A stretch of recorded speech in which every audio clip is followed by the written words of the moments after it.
नमस्कार, रात के 8:30 बज रहे हैं। जागते रहो, आप देख रहे हैं, मैं हूं आपके साथ निधि वासंदानी। लुटेरे मौलाना का खेल खत्म होने को है। धीरे धीरे उसकी काली करतूतों का पर्दाफाश होता जा रहा है। पुलिस लगातार ढूंढ रही है, लेकिन पुलिस के लिए ये मौलाना टेढ़ी खीर साबित हो रहा है। अब तो 11 अकाउंट्स के बारे में पता लगा है जो कि संदेहास्पद हैं। मौलाना मरकज के मौलाना के बारे में, और एक शामली का जो उसका बंगला है। दिल्ली पुलिस की क्राइम ब्रांच लगातार उस बंगले को खंगाल रही है, और जो राज सामने आए हैं आपके होश फाख्ता हो जाएंगे सुनकर।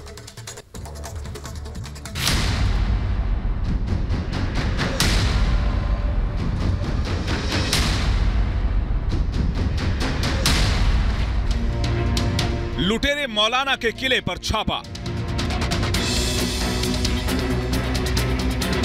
हवाले के पैसे से मौलाना का तमाशा।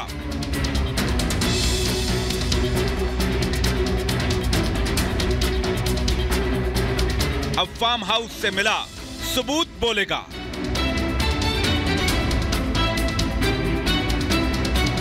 मौलाना का करीबी लुटेरे साद का राज खोलेगा। तबलीगी जमात का सरगना फरार मौलाना साद अपने चंगुल में फंसता जा रहा है। हवाला के कारोबार और अपने कारोबारियों के दम पर जो साम्राज्य मौलाना ने बनाया, वो किला ढहने वाला है। देश भर में कोरोना का जहर फैलाने वाले मौलाना के कच्चे चिट्ठे खोलता ये सफेद फार्म हाउस हवालेबाजी के सबूत दे रहा है। दिल्ली पुलिस की क्राइम ब्रांच ने मौलाना साद के शामली वाले इस बंगले पर छापेमारी की, और जो राज सामने आए वो चौंकाने वाले हैं। आज हम आपको एक एक सबूत देने जा रहे हैं जो इस गद्दार साज की जालसाजी की परतें खोल कर रख देगा। सबसे पहले आपको बताते हैं मौलाना की अरबों की फंडिंग का राज। शिक्षा की आड़ में कैसे मौलाना हवालेबाजी का कारोबार करता आ रहा था। अब यह साफ होता जा रहा है कि मौलाना साद जमातियों को मोहरा बनाकर विदेशों से बड़ी फंडिंग लेता था। मरकज के खाते में आने वाले पैसों को वो अपने करीबियों तक पहुंचाता था। क्राइम ब्रांच की छापेमारी में इस लुटेरे के हवाला कनेक्शन का राज खुला है। क्राइम ब्रांच की छापेमारी में मौलाना के करीबियों के बैंक अकाउंट भी खंगाले जा रहे हैं।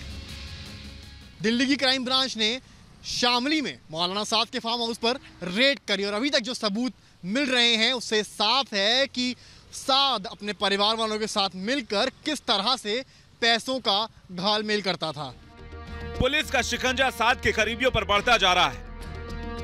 जिस मरकज की बिल्डिंग से देश में कोरोना से कोहराम मचा, उसी साजिश को रचने वाला साद बेशक पुलिस की पहुंच से दूर है, लेकिन उसके परिवार पर बढ़ते शिकंजे को देखकर लगता है कि साद की मुश्किलें थमने वाली नहीं है। पुलिस मौलाना के 3 बेटों मोहम्मद यूसुफ, मोहम्मद सईद और मोहम्मद इलियास पर पैनी नजर बनाए हुए है।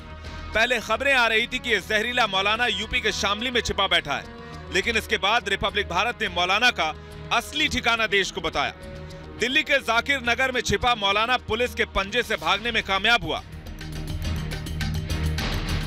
लेकिन इसमें साथ देने वाले और मरकज से जुड़े मौलाना के गुर्गे अब भी क्राइम ब्रांच की रडार पर हैं। मौलाना साद का साड़ू अब्दुल रहीम, जिसने पहले साद को छिपा कर रखा था, वो भी अब फरार है।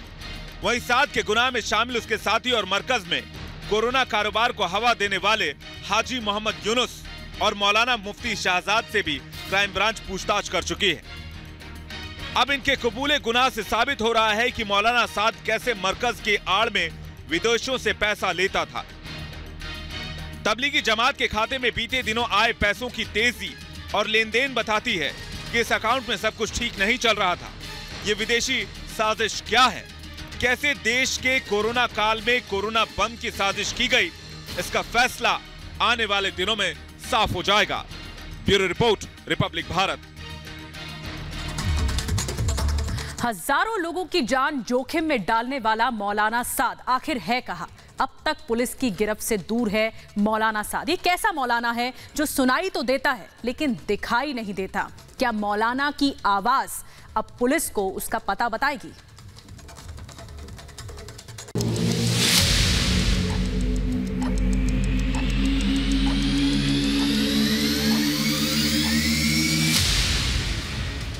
तबलीगी जमात की खुराफात अब ज्यादा दिन तक नहीं चलने वाली। देश के कोने कोने से छिपकर ये तबलीगी जितना नुकसान देश को पहुंचा सकते थे वो ये पहुंचा चुके। लेकिन अब इनके आका मौलाना साद पर क्राइम ब्रांच के साथ साथ ईडी का शिकंजा भी कसता जा रहा है।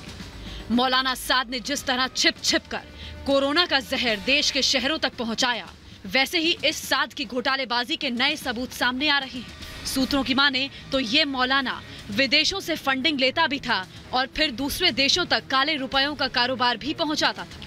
कई सनसनीखेज खुलासों में 11 ऐसे अकाउंट सामने आ रहे हैं जो मौलाना के गोरख धंधे का पर्दाफाश करने जा रहे हैं।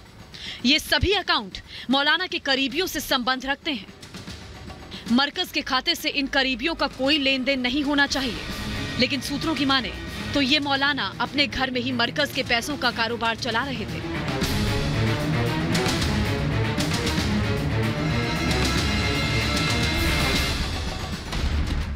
दूसरों को शिक्षा देने वाला फरार साद अपने ही मरकज के पैसों से धांधलेबाजी का खेल रच रहा था। अभी फिलहाल क्राइम ब्रांच अपने पत्ते नहीं खोल रही है, लेकिन ये तय है कि पुलिस के हत्थे चढ़ अकाउंट में जमकर आर्थिक गड़बड़ी की गई है और ये गड़बड़ी करने वाला सरगना है मौलाना साद, जिस पर आरोप है कि मरकज के खाते को लेकर उसका रवैया तानाशाह की तरह होता जा रहा था। वो पैसे के लेन देन में मरकज के लोगों की भी नहीं सुनता था। उसका जब मन करता वो मरकज के खाते से पैसे निकलवाता और जहां मर्जी खर्च करता। इस तानाशाह की हरकतों के सबूत वो मोबाइल भी दे रहे हैं, जिस पर पुलिस ने नजर बनाई हुई है।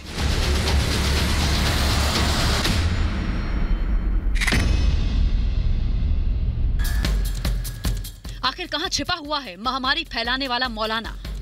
क्या उसे जमीन खा गई या आसमान निगल गया? ये कैसा मौलाना है जो सुनाई देता है पर दिखाई नहीं देता?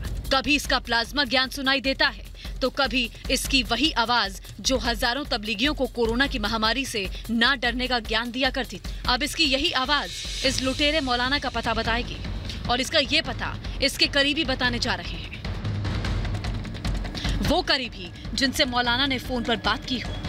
अब ये करीबी मौलाना से हुई अपनी एक एक बात की गवाही देने जा रहे हैं। पुलिस को मौलाना के करीबियों से हुई बातचीत का भेद देने जा रहा है उसका मोबाइल।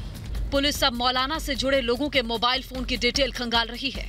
मौलाना के करीबियों के फोन नंबर जांच के दायरे में आए बैंक अकाउंट से जुड़े हैं। इसमें मौलाना के बेटे तो शामिल हैं ही, साथ ही जुड़े हैं वो नाम जो साद के करीबी रिश्तेदार हैं। मोबाइल अब बताएगा कि मौलाना इस वक्त कहां छिपा बैठा है। केवल मौलाना को ढूंढना ही काफी नहीं, पुलिस तो इस मौलाना को इसकी करतूतों के सबूतों के साथ पकड़ने वाली है। जांच एजेंसियां लगातार नेटवर्क को खंगालने में जुट गई है। डॉजियर के पन्ने बढ़ते जा रहे हैं और मौलाना की करतूतों की लिस्ट लंबी होती जा रही है। Bureau report, Republic Bharat. मौलाना पर कई सनसनीखेज आरोप हैं। आखिर कितने देशों से पैसा आता था मौलाना के अकाउंट में? लेकिन बड़ा सवाल यह है कि कैसे धड़ल्ले से मौलाना के अकाउंट से इलीगल कारोबार चल रहा था।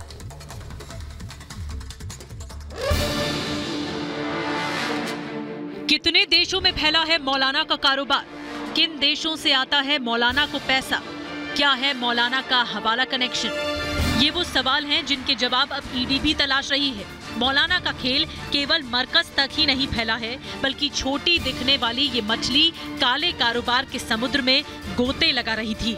इसका खुलासा धीरे धीरे हो रहा है। वो निजामुद्दीन की बिल्डिंग जहां से पूरे देश में कोरोना का कहर फैला, उसी मरकज के खाते को लेकर जो खुलासे हो रहे हैं वो अपने आप में हैरान करने वाले हैं। सूत्रों की माने तो मार्च के महीने में मरकज के बैंक अकाउंट में अचानक बढ़े कैश फ्लो और लेन देन ने एजेंसियों की नींद उड़ा दी है। कैसे मरकज के अकाउंट से धड़ल्ले से रुपयों का लेन देन हो रहा था, ये अपने आप में हैरान करने वाला है। इस बात का भी पता लगाया जा रहा है कि रोज आने वाली मोटी रकम भेजने वाला विदेश में मौलाना का वो कौन सा आका है जो मौलाना के कारोबार को देश में हवा दे रहा था। ये मोटी रकम खाते में आने के बाद अगले 24 से 48 घंटे में खाते से निकाल ली जाती थी। अगर ये रकम सही खातों में जाती तो भी सोचा जा सकता था, लेकिन सूत्र तो ये बता रहे हैं कि इन पैसों को लेकर जिन खातों पर शक की सुई जा टिकी है वो मौलाना के कई गोरख धंधे का पर्दाफाश करने वाले हैं। नेट बैंकिंग से दर्जनों खातों में जाने वाली इस रकम का राज आखिर क्या है? वहीं साद की तानाशाही पर भी सवाल उठते हैं कि वो इस मोटे पैसे को दूसरे अकाउंट में भेजकर कहां खर्च किया करता था। हालांकि एजेंसी भी इस मामले में सुराग नहीं दे रही है, लेकिन इतना तय है कि मौलाना की मुश्किलें बढ़ने वाली हैं। इस पूरे मामले में कई परतें खुल चुकी हैं। मौलाना का क्वारंटाइन का बहाना ज्यादा दिन चलने वाला नहीं है। अब धीरे धीरे ये साफ होता जा रहा है कि मौलाना की मुश्किलें बढ़ने वाली हैं। जमातियों के कोरोना कहर में देश को झोंकने वाला मौलाना कब तक अपनी खैर मनाएगा? मौलाना साद का दावा है कि उसकी कोरोना रिपोर्ट नेगेटिव आई है, लेकिन छिप कर रहने वाले मौलाना के दावों पर किसी को भरोसा नहीं है। जिस मरकज से हजारों जमाती निकाले गए, उनमें से ज्यादातर कोरोना पॉजिटिव पाए गए। कोरोना का काल मौलाना और उसके जमातियों पर तो भारी पड़ा ही, उसके साथ साथ इनके जाहिल रवैये ने इस महामारी को फैला दिया। हवाला के जरिए रुपयों का कारोबार चलाने वाला मौलाना कोरोना का भी कारोबार चला रहा था, ये कहना गलत नहीं होगा।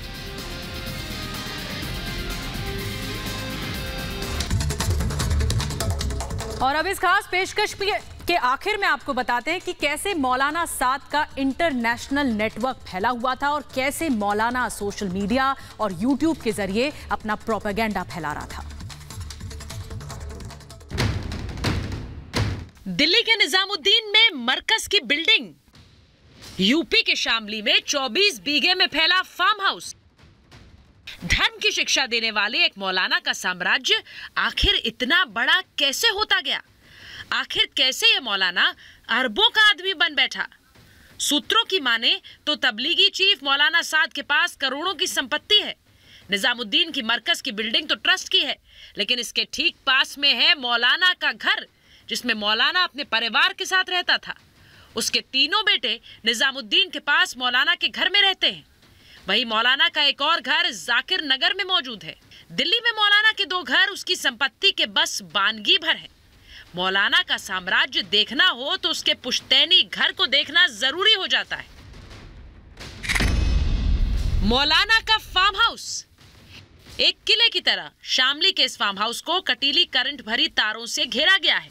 मौलाना की मर्जी के बिना कोई भी इस फार्म हाउस में नहीं पहुंच सकता था। मौलाना के ठाठ फार्म हाउस में मौजूद स्विमिंग पूल से पता चलते हैं। पुलिस ने जब इस फार्म हाउस पर छापा मारा तो देखा कि ये घर सारी सुख सुविधाओं से लैस है। गाड़ियों का शौक रखता है मौलाना। मौलाना साद के शौक की लिस्ट निकालेंगे तो आप खुद भी हैरान हो जाएंगे।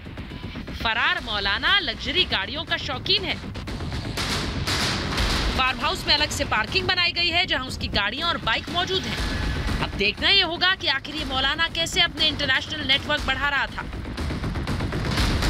लोगों को धर्म का पाठ पढ़ाने वाला मौलाना खुद अपने रेडियो और यूट्यूब चैनल चला रहा था, जिससे वो अपने साथ ज्यादा से ज्यादा लोगों को जोड़ सके, अपना प्रोपेगेंडा चला सके।